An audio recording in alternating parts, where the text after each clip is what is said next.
Hi everybody, my name is Jason McIntosh with the McIntosh Team at Keller Williams Realty, and I wanted to thank you for taking a look at this video blog. Today I wanted to talk to you about a topic that we hear a lot about and get a lot of questions on, and it has to do with what we call contingent offers. There are actually several types of contingencies and possibilities of a transaction having different contingencies, but one of the most popular ones that you hear about would be a contingency where a potential buyer has a home that they need to sell in order to qualify to buy a seller's home.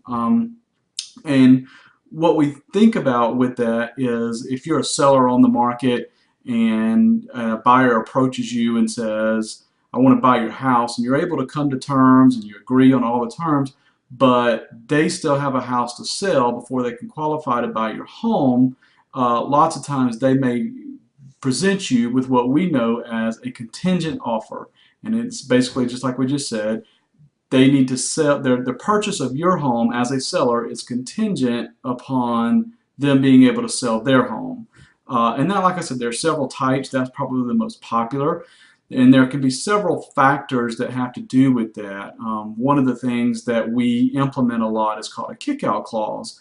And an example of that would be where a seller would say, okay, Mr. Buyer, we'll accept your offer and we'll even accept your contingency to purchase our house when yours sells. However, we want to put a kickout clause in there that we're going to continue to market our house, and if we receive another offer that we are willing to accept the terms on, we're going to give you a specific amount of time in order to either move forward with your original offer, this is the original buyer, or you can withdraw the offer and retain any earnest money that you put down to begin with. So that kind of gives an avenue for the buyer an opportunity to lock in the terms, go ahead and agree to the terms that they're willing to pay up front while they're marketing their home for sale.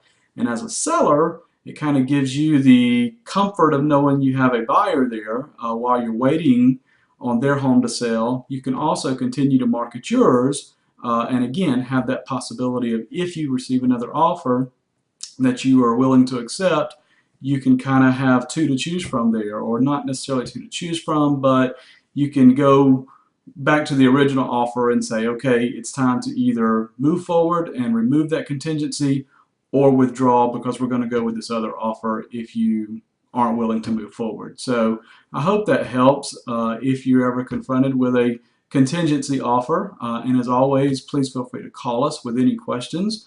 My cell phone number is 912-658-7255, and you can call anytime or email. It's themcintoshteam@gmail.com. We're always happy to answer any questions that you have. Thanks again for watching this video blog. Hope you have a great day.